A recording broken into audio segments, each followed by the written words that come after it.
Good evening, everybody, and welcome along to this edition of SportsView on Monday, the 9th of January, 2023. And hope everybody is hale and hearty. We're waiting for one or two more, but they'll come in. Good evening, Anna, and welcome. Good evening, Pat, Derwynne, and viewers, and a happy new year to you all. Absolutely. Good evening, Derwynne, and welcome. Hi, Pat and Anna. Happy New Year back to you guys as well. Absolutely, and we hope we'll have a good one sporting-wise. Of course, we have a few things to look forward to. We have the Salon Cup, the Ryder Cup, the Rugby World Cup, and the usual golf as well, and soccer, etc. to look forward to. But we generally begin with soccer, but we haven't been on the air for a while. Obviously, one of probably the greatest player in my lifetime, Pelé, passed away whilst we were off air, and I just thought we might just mention a word or two, or if we had any memories of him, because ironically, we were speaking during the World Cup, some of the games during the World Cup, and we were trying to speculate which team was one of the better teams of the World Cup, and I loved the 1970 World Cup team. Obviously, a lot of people looking in won't remember that, but I remember it well. Derwynne, your idea of Pelé, I suppose, anybody that spoke about soccer in any idiom always mentioned Pelé. Yeah, I mean, we talked about it on the last show. When I think of Pelé, I don't necessarily think of the goals. I actually think of that pass in 1970 to Roberto Carlos, when he just, not even looking, just lays it off to his right, and in he comes, boots it in the bottom left-hand corner of the goal. So, I mean, everybody's version of Pelé. Mine's not the goals. Mine's all the passes and the tricks and different things. And absolutely. I was only 7, Pat, in 1970 watching that World Cup. And I really couldn't. Yeah, I was only 7. Yeah, I was a bit older myself, and of course, Anna, you remember Pelé. Anybody who's interested in soccer? I do. My memory of Pelé would be like Derwynne said, his passing was unreal. I actually thought, and a lot of people I've argued this point with, I thought Pelé was a better soccer player than Maradona. I really did. And I also felt that he was a gentleman inside and outside of the soccer pitch. You heard nothing bad about him, from the press or anybody. And that's a very good thing when you're so high profile like that, Well, I mean, obviously, he 58, 62. He played in 58, 62. He played in the 66 World Cup, not in the final, but 66. He played in 70. He won it 3 times, the World Cup. I don't think any modern player will win the World Cup 3 times. As far as I don't think they will. The only person who had an outside chance was Mbappe. If he holds his form, he's won 1, he lost 1. And he can possibly play in another 2 World Cups. I'm just speculating now, obviously. But Pelé, one of the managers, or 2 of the managers of the Brazilian team, did state, I saw a documentary on him on Netflix, that Pelé was a player that could play anywhere. Literally, you could put him anywhere, because in the training sessions, he was as good as the Brazilian goalkeeper. For instance, he played in goals. He could play in the central defense, winger. Look, the man had it all, really. It was I think he had it all. Another soccer player, lads, passed away during the week. What I'm very sad about was Gianluca Vialli. That's right. He was only 58 years of age. He was very young, and from pancreatic cancer, which is a killer, really. I didn't realize he was from a family of millionaires. He grew up in a 60-bedroom modest house. Oh my God! I was reading about it. I don't know where we went wrong at all. I played golf with Gianluca Vialli once. Yeah, he was lovely. Yeah, he was such a nice guy. I heard he was a pure gent altogether. No, he was lovely. Absolutely fantastic. There's a great story. I think it was Jimmy. Was it Jimmy Floyd Hasselbank told a great story last night on the radio, that he was an 11-year-old ball boy at Ajax, and the ball's gone into touch, and he passes the ball to Gianluca Vialli, and Vialli says, "Hi, could I have the ball?" And he throws him the ball. And afterwards, he went into the changing rooms and asked for his shirt as a ball boy. And he said, "I can't give you a shirt. I've given it away already, but you can have my shorts." And he gave him a pair of shorts. Now, flash forward a few years, and Vialli's now at Chelsea managing and wants to buy Jimmy Floyd Hasselbank. Phones up Hasselbank and says, "I really want to sign you for Chelsea, but there's one condition if you come to Chelsea." And Jimmy Floyd Hasselbank turns around and says, what is the one condition? He says, "I want that one pair of shorts back that I gave you when you were 12. Oh my God. Oh, that's a great Jimmy story. Floyd Hasselbank came to Chelsea just because of the shorts. Go away. They didn't talk about money. They didn't talk about contract length of time. The only thing they talked about was, "I want my shorts back." How about that story? Oh, that's a fabulous story. And that was on 5 Live last night. And he literally handed him. He said, "Thanks." He said, "Could I have the ball, please?" And said thanks to the ball boy for passing the ball. Well, that was Gianluca Vialli and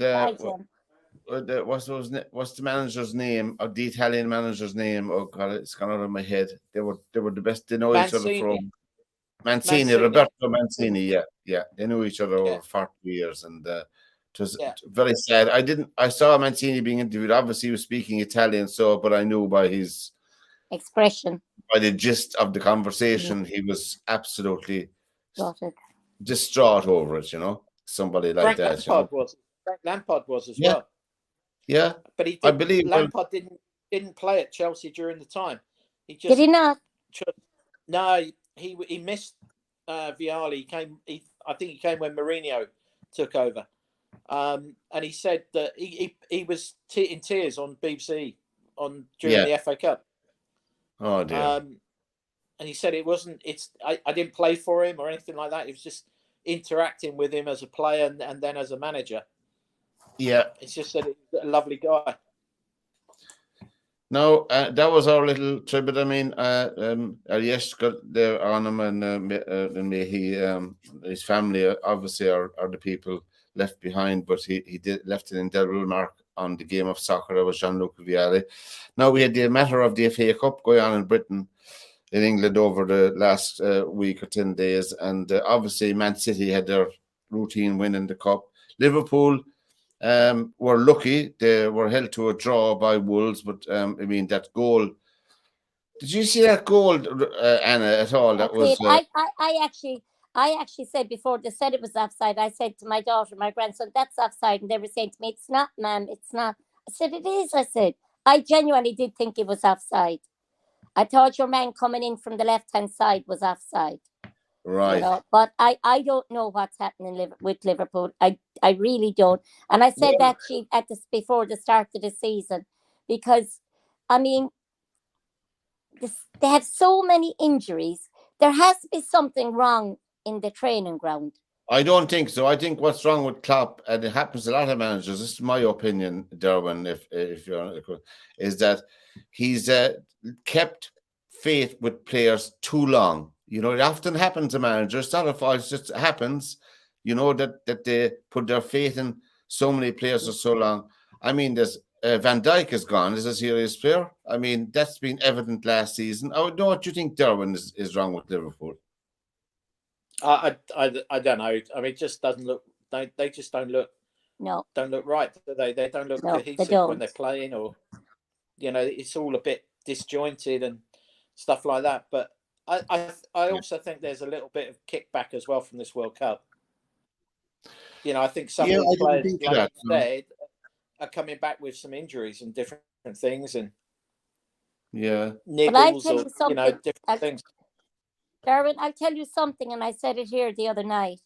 I really think United will be there and thereabouts at the end. They're sneaking up slowly. They're getting the wins. There might be only 1-0, whatever it is, but they're sneaking up. And since Ronaldo went, I think they're a much better team. I think there's a cohesion. I think Ten Hag's actually going to start I think he's doing a really good job, because I do too. I think the big difference is he's put discipline back in. Yeah, he has.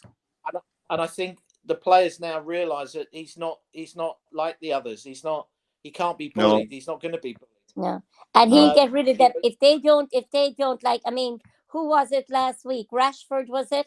He didn't start him because Rashford said afterwards he slept it out and he was late for a meeting. And even though Rashford would be important to that team, he didn't put him on until the second half. You know? No, I think he's going to make. I think United are. I'm not saying they're on their way back, but I think there's definite improvement. I think so. I suppose a good measure of United now will be the weekend coming up. The weekend when they're playing Man City, Derwynne. Yeah, I think you'll find that's going to be a really defensive game by United. But I don't think, Derwynne, that City are as good as what they were last season. I think if you watched City yesterday, they didn't look good, but he didn't have the main players out playing yesterday. He had. You can't say reserves because they're all internationals, aren't they? They won 4-0, Derwynne. You know. Well, no, they didn't. Against Chelsea. That's not bad against Chelsea. But I think Chelsea are all over the place as well. They are at the moment, yeah. But you wonder. I mean, they haven't won a game in 7 games, isn't it? Yeah. But you wonder now. I mean, Potter took the job. You know, obviously, you know, with Chelsea, he obviously I think he's out of place there. But Potter knew where he was going. Obviously, he knew the club, the history of the club. The average manager's life there is about 2.5 seasons. Is there something like that anyway?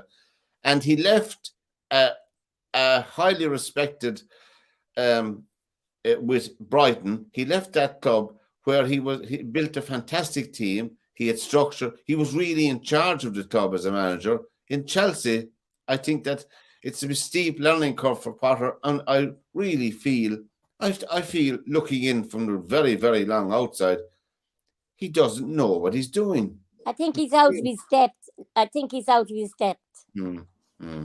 Yeah, I was just about to say, he looks lost out there, doesn't he? He does, yeah. And he does. And I don't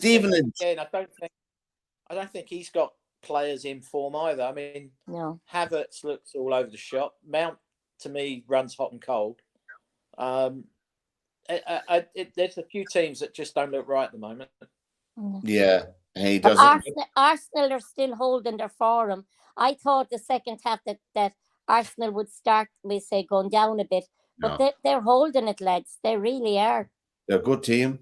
They are, and you know, I think nobody would begrudge Arsenal if they did win the league. I mean, I know that all Liverpool can hope for now is that we can crawl our way into 4th place, you know. And Spurs won again with a goal from Kane, and lovely photograph of Harry Kane and Jimmy Greaves on the paper today, you know.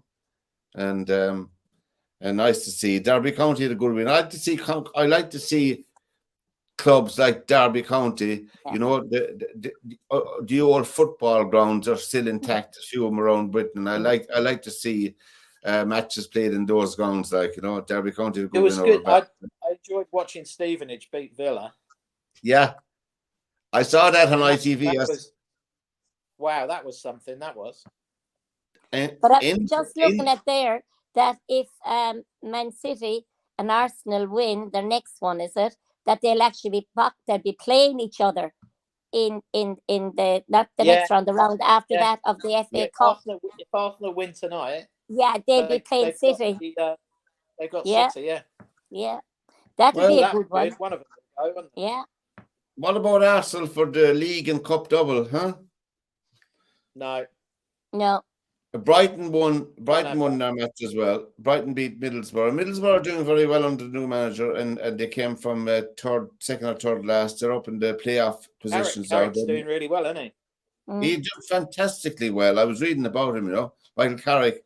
And quietly, no fuss, and they've shot up. They could be in the Premiership next season with Michael Carrick.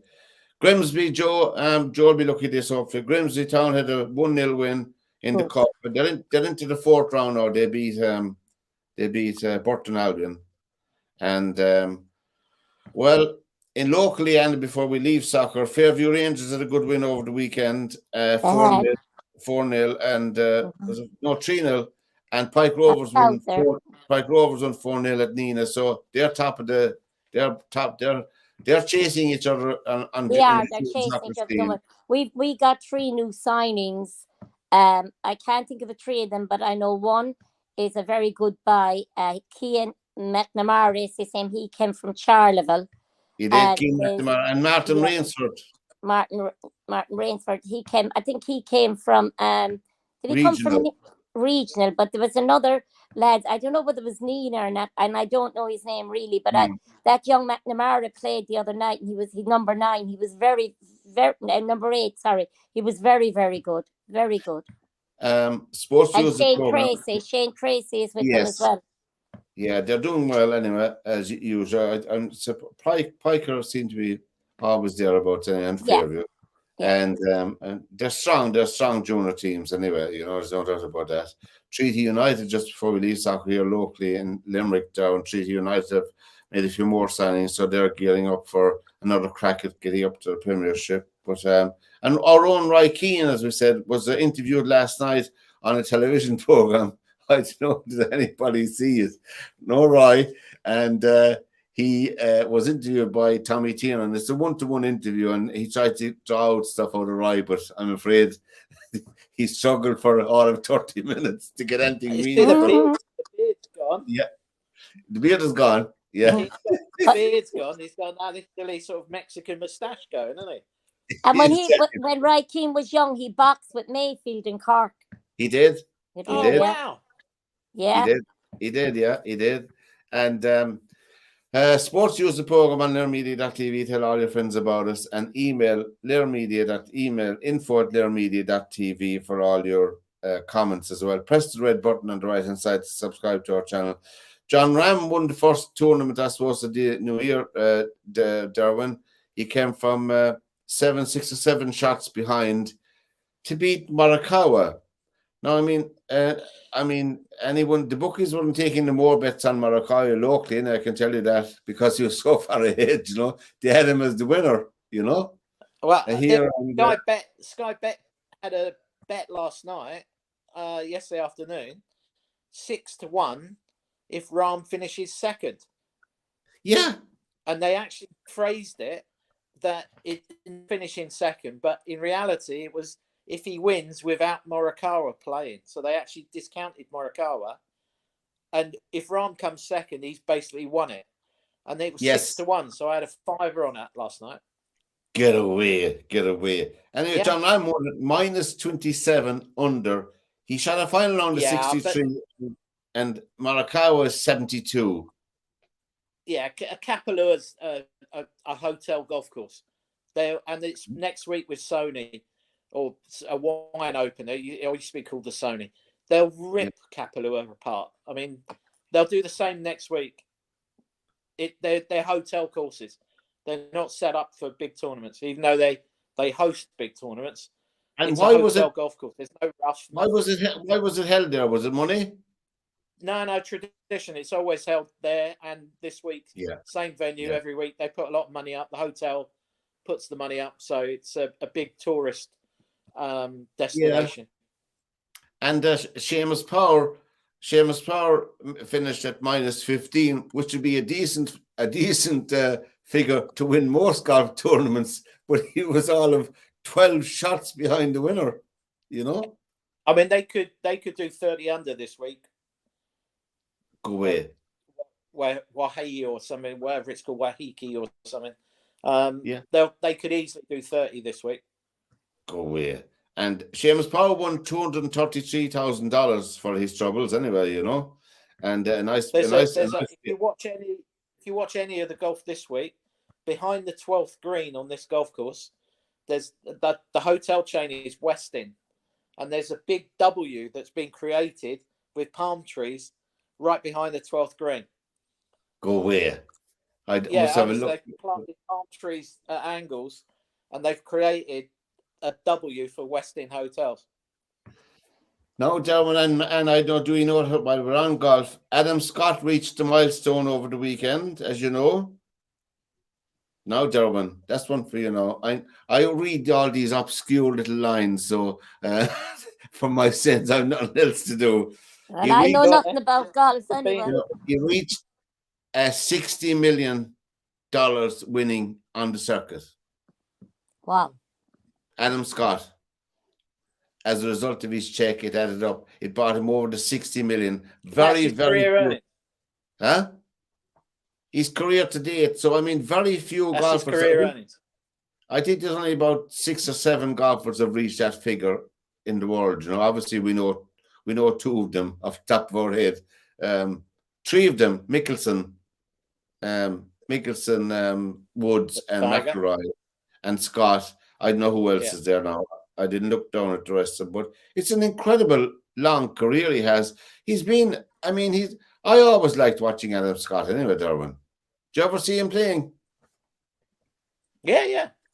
He swings it just like Tiger did in his younger days. He seemed to be on first. He copied Tiger. Oh, go away.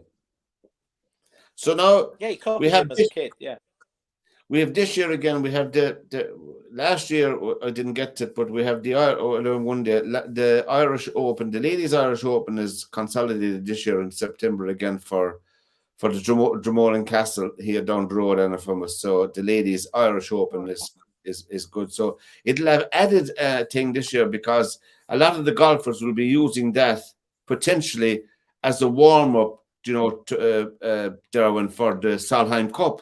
So you have a lot more of the top class women potentially coming over to Dromoland because they only have to fly over to Spain for the Solheim Cup. So I'd say it'll be absolutely chock-a-block. It was very well supported last year. That is the Irish Open. So I'm delighted to see that. They've 32 million this year in the European Tour. The Ladies European Tour has 32 million budget prize money this year, which is, I think, phenomenal there when you think of it. Amazing, Yeah, it's amazing. It's amazing money altogether. Live Golf has really shook up the world of golf. They have a $2 billion fund for this year. $2 billion for. I can't get my head around it. If the rumours are right, there's going to be some big names jumping across as well. There's rumours around Cantley. There's always rumours around Cantley. There's rumours around who else? Out of my head, I was reading about him today. Anyway. Not Schauffele, the other one, Scheffler. Yeah, Scheffler. Yeah. And there's rumors, I think. There's still rumours around Jordan Spieth, even though he's denied it, and Ricky Fowler, I think, as well. Yeah, that makes sense for Fowler. Derwynne, would that deplete then the Ryder Cup? Can they not then take part in the Ryder Cup? No. US Tour won't allow, even though they've got joint membership. It'll be interesting to see because the big argument with the Live Tour is they're not getting world rankings. So Dustin Johnson, I think he's 60th in the world right now, which he's in the top 3 in reality, but he's ranked 60. And they're running into an issue that the top 50 get into what they call the WGC events. Now, the sponsors of those WGC events are now saying we're going to introduce sponsors invites because we're not getting the best players anymore. So they're going to introduce sponsors invites, which the US Tour can't actually have any jurisdiction over. They can't go no. So it's all starting to kick off a little bit. Because the sponsors now are coming in and saying, whoa, you need to fix certain things because we're putting huge amounts of money into this and we're not getting the fields that we're supposed to be getting. So there's changes afoot, I think. Well, I think there should be harmony. It should be cross-fertilization. People should be able to move around and play whatever they like. There should be, obviously, they should have some kind of a contract where you have to, if you're a member of the PGA Tour and you're a member of Live Golf and you're a member of DP World Tour, there should be a requirement that you play so many events. But after that, you're a free agent or something like that. If you're a member of any of the tours, as in, US or European, you have to play certain events. You have to play 15 events now in America. I think European is still 11, but now what they're running into is the fact that you've got the sponsors kicking off, but I think that World Tour is something that's been chased down forever and a day. But I think, going back to something you said earlier on, Cantlay's lost his club sponsor.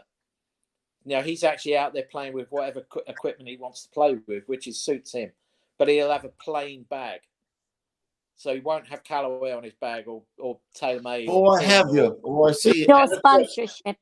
Because that affects his income. So he loses a certain amount of income as well. He'll have other sponsors put on that bag, but he won't have a club manufacturer on that bag. So that's costing him money. Now, the rumor is that that's also linked to him jumping ship across the Live. Because the tours seem to be putting pressure now on the companies now to keep their players in check. But the players are free agents. They are, of course. There you go. Paid a lot of money to use a big TaylorMade bag or a big Callaway bag. But 9 times out of 10, there's none of that equipment is actually sat in that golf bag. Yeah, I mean, most club golfers will never get close enough to see what they're actually using. But you're right, Derwynne. If you're guaranteed $1 million by joining Live Golf, it's a no-brainer. For some of those players that they're getting, yes, the argument, Pat Perez. All right, Pat Perez is on the tail end of a career. Yeah, and he's going to be he's got one eye on the seniors tour right now. That I can guarantee you that. The same as you're looking at somebody like, I can't remember how old Poulter is, but he's in his probably early 40s. So he'll have one eye on that. Mickelson obviously is a seniors tour. But now Eastwood, Lee Westwood. Yeah, Westwood can't be too far away from it. And at the end of the day, it's their living and it's their livelihood. Yeah. It's a bit like saying, if you played for Man United or Liverpool or Premier League team, you can't go and play for Division 1 team. Yeah, it's nonsense. Yeah, and talking about soccer again, you're restricting their earning potential. Before I forget it's nonsense. Gareth Bale has retired from international football. Oh, he just announced his retirement today from international football. He's 33. He'll be 34 this year. I think Gareth Bale. I haven't a clue who that is. That was a phone call in there, lads. That's what live programming will do. But anyway, Gareth Bale has retired from it. I suppose he was probably in modern times he was the best. One of the best. Turned into a phone in it. Someone doesn't like something that was said. But Gareth Bale, I was seeing, but he was probably one of the best players that came out of Wales, apart from Ryan Giggs, in my lifetime. Derwynne, would you say it? Oh yeah, he's got to be up there, and he's got to be John Charles. There's also speculation in that bracket. I was reading on one of the sports websites today that the speculation that David Beckham is spearheading a takeover with many other people of Manchester United. Away. They're preparing a bid. That's the way it was put, of Man United, but would make sense for them, I suppose. I don't know that. I don't know really how serious that would be. The world of boxing, and I was on to Anna before we came on air about elite. When are the elite championships starting, by the way? They start Thursday. I'm going up tomorrow now. We do the draw tomorrow, and then they start Thursday, Friday, Saturday, Sunday this week, and Friday and Saturday next week. They're down for that many days, but looking at the entries, I think instead of 6 days, that we probably will go with 4 or 5 days, because we only have 4 prelims. Yeah. So, and how many? I mean, will they get covered? TG Carr covered them there. No, we've had TG Carr for the last over 10 years, I think. Before that, RTE, and I was told yesterday that as far as this person knew, there'll be no coverage. Go away. I was shocked. I was really shocked now when I heard that. I'll have to wait until I go up tomorrow to find out what's happening. That's a pity. I'm not sure whether they let it go too long before they approached Tina G. But I mean, Tina G knew when they were on, and they usually come in behind us, you know. I mean, you have Olympic champions, world champions, European champions. Yeah. I mean, we don't have that many in any sport in this country. And to say that, no. Wouldn't be covered. This would be the first time if they all stay in. Usually there is in the circular that goes out, all boxers that want to be considered for high performance or anything else have to enter the championships, but it doesn't say they have to box, Pat. So over the last few years, we've had boxers entering Olympics, we say all high performance and not boxing. And what's happened over the last few years, and I think now this year it's going to be different. There was, you know, when you had Michael Carew, you had Wayne McCullough, Andy Lee, all of these, everybody knew who the elite champions were. But if you ask the kids now in the clubs, they don't know who the champions are now. So it's great to see Jerry O'Mahony now. He's our new president. Bernard Dunn is gone, as you know, and he's in contact with Zara Anthony, and they've come to a kind of an understanding. And as far as I know, looking at the entries, most of the high performance boxers will be in these championships. And there's 3 to 4 weights there that I can't wait to see because they're just going to be phenomenal. Yeah. And that's on Thursday, Friday, Saturday, Sunday. Yes, this week. Now, one of those dates could be taken out. We might need it because they had prelims down for 2 days, I think, and we've only got 3 prelims. So I'd say it could be cut by a day or two, you know. So next Monday night, if we're all around healthy, we'll have some kind of a report on that, on those championships anyway, and some up to date. And this time, every other year for the last 5 or 6 years, we've seeded the boxers. This year, the boxers aren't being seeded. You know, it's an open draw. Well, we have 2 Limerick boxers with 2 from St. Francis. I'm not sure whether any of the other clubs have. I didn't really go into it. We have Miles Casey is back. Miles won the elites. Jessie Lyons, who won a novice and senior title with us. She's back after 10 years. So, look, we're not saying they'll win, but they'll give it a good go. Miles is very strong. I mean, Miles went over to America and sparred Katie Taylor for 2 weeks before she went and beat Amanda Sorson, you know, as did Amy Broadhurst. So, you know, I'll have an interest anyway in it, you know. Yeah, absolutely. And as I said, we'll catch up on our program next Monday night for all of you who will be waiting for that. And hopefully they'll get some coverage, but at least it'll be. I'm hoping that we have a YouTube channel, the IABA, and I'm hoping maybe we might live stream it ourselves, you know. Well, yeah, it would be. The only thing I will say, since it's been on television, we've lost enough of people coming to the stadium. I'm going back about 15 years ago when I go to the stadium. They'd be down the road 3-4 depth trying to get in. Now it's about sometimes half full, sometimes 3/4 full, you know. Yeah. A lot of that is down to the television as well, like, you know. Well, that's true. It's like a chicken. You don't know which is which. Yeah. I would just quickly mention Rugby Union. Munster had another win in the United Rugby Championship, URC, 33-3. People, the United Rugby Championship, the top 3 or 4 in the United Rugby Championship, for people who may not know about rugby or not followers of rugby, that will determine your participation in the European Cup for next season. So that's why, you know, the importance of it is growing.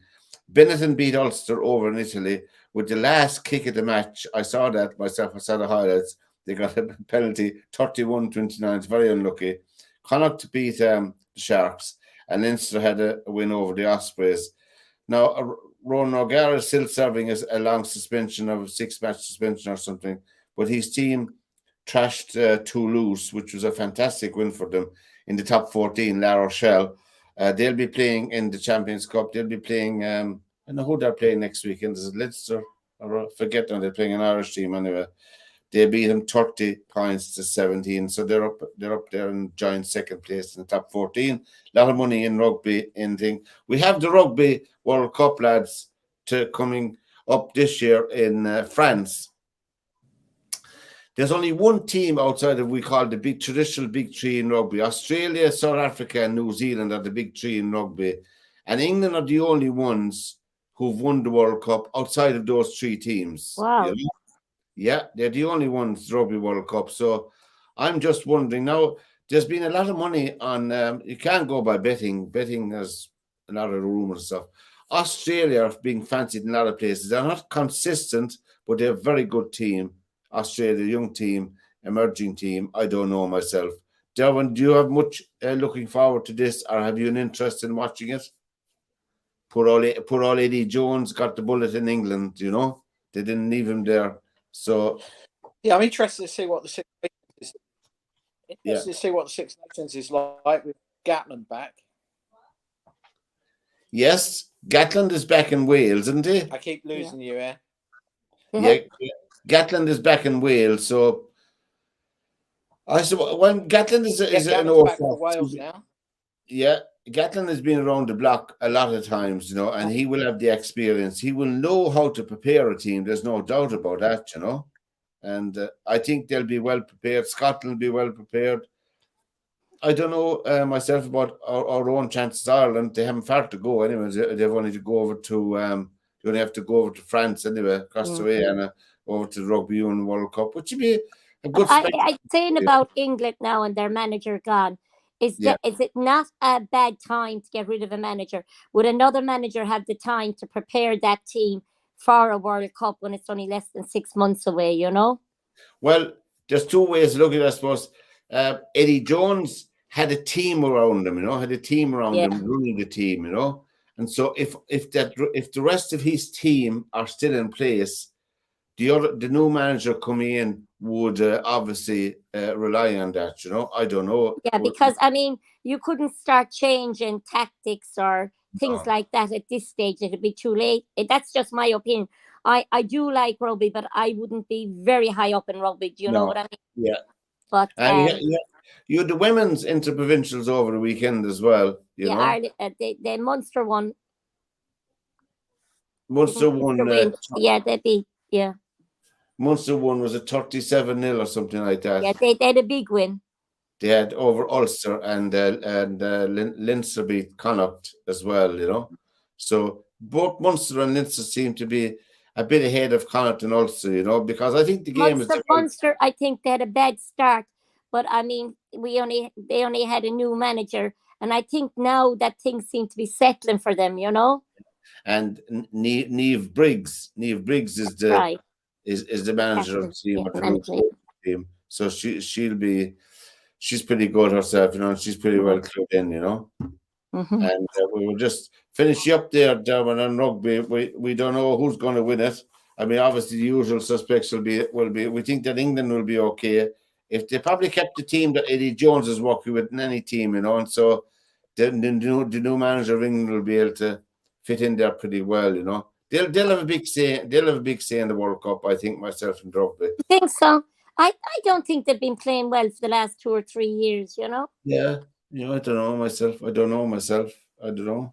Maybe they will. But what was I going to say? That's the rugby as well. I think they've been struggling, and they've been well in the way with the. They have been struggling. You're right there. They have been struggling. Now, in fairness to Eddie Jones, I think they had a few injuries as well to what we call very, very good players, key players in the pack. They had serious injuries for a while there, but they did lose form. Every team loses form, but I mean, I'd rather teams to be losing form now in the run into the World Cup, you know, than to arrive over in France and not being able to play at their very best, you know. That's the way I'd be looking at it. Yeah, when you look at it, I mean, Ireland and Munster had great pre-seasons, you know. Yes. We we beat the All Blacks. Did we beat Australia? We did. Yeah. Well, and Munster beat South Africa. Yeah. That's what I'm saying. Well, that's a good run in, but it's did they only send their second teams? Was it their first teams? You'd have to ask those kind of questions, you know. well, they do, but I mean, as I say, any win you have is a good It's a good win. time. It is, Yeah. yeah. So before we finish, Anna, we'll have the boxing to look forward to next Monday, hopefully. And you did say that we'll keep people posted on the Lear Media page anyway to find out as well if there's a streaming service. Yes. we can stream it onto our page as well, you know, for people. Well, I'll have it if there is. I'll have it up on Facebook to let you know, Pat. Right, you know. Once I go, I'll go up for the draw tomorrow, and everything in boxing depends on the draw. The draw is the most important, especially when it's an open draw. And sometimes it's not a good thing because you could have Amy Broadhurst and Lisa O'Rourke, 2 world champions, boxing each other, you know, or European, and one of them could be out on the first day, you know. Yes. So seeding sometimes is a good thing. Yeah, I agree with you there. I mean, I'd be looking forward to seeing. Amy Broadhurst and Kellie Harrington, or one of them, or Ms. O'Rourke. What's her first name? O'Rourke. Lisa. Yeah, her sister. I'd say the reason she came down to 66 is because the next weight up is 70, and the next after that would be 75, and her sister is at 75. 70 isn't an Olympic weight, you see. Yeah. 66 is, 75 is, but Aoife O'Rourke, her sister, is actually at 75, you see. So. And what about the next Olympics now? Is boxing? It's up in the air at the moment. Even this one in Paris is up in the air. The IOC are coming out and they're saying they're not happy with the governance from our world body, you know. So that's a pity. You know, it's not fair on the boxers because they've been training for this for so long. No. And if they came along now and told, at the moment, the IOC have arranged for, we say, our world championships, the women's world championship in March, that would be a qualifier. The boys would have theirs, and there's another one after that. And they're getting ready for these. And then to be told, sorry, we're putting you out. It's not fair on the boxers, and it's not fair on the officials or the national bodies, you know. Oh, I mean, we done nothing wrong. The boxers done nothing wrong. No. And it would be a pity to penalize the participants rather than the administrators, exactly. You know? But it'd be also, if you look at it, boxing is a big part of the Olympic Games. Oh, it is. And always has been, you know. Yeah. And especially for Ireland. I mean, for Ireland winning medals, boxing has won the most medals for Ireland. Absolutely. Our first medals, I remember reading about it. I was only small at the time in the 1956 Olympics in Melbourne. Mm-hmm. When you had the likes of Fred Teat. Rudy Monaghan. And winning medals. So I mean, it goes back a long ways. It's a big tradition, you know. Mm-hmm. We always picked up a medal or two on the Olympic Games. We did, always. Jim McCourt in 1968, was it? Yeah. I'm trying you had what's his name, Barry McGuigan and Michael Carruth. That's right. Then when the high performance started coming in, then we had London was our best one. We had 5 medals, which was brilliant. Yeah, I remember my brother was in the ring beside the ring in Barcelona in '92 when Carruth won the gold, and of course what's his name won the silver. McCullough, was it? No. That's right. Wayne McCullough won the silver. I still make out to this day Wayne McCullough should have won that. Your man blatantly put his thumb into Wayne McCullough's eye. Yeah. That was a foul. There's no other word. He should have got a warning for it. Yeah, McCullough was a good boxer, smart man, hardly a little bit of gear, you know. Oh, fabulous, lovely. And a lovely buy. Yeah, indeed. So Anna is off to Dublin, lads, next Thursday or Friday anyway. She'll be up there boxing.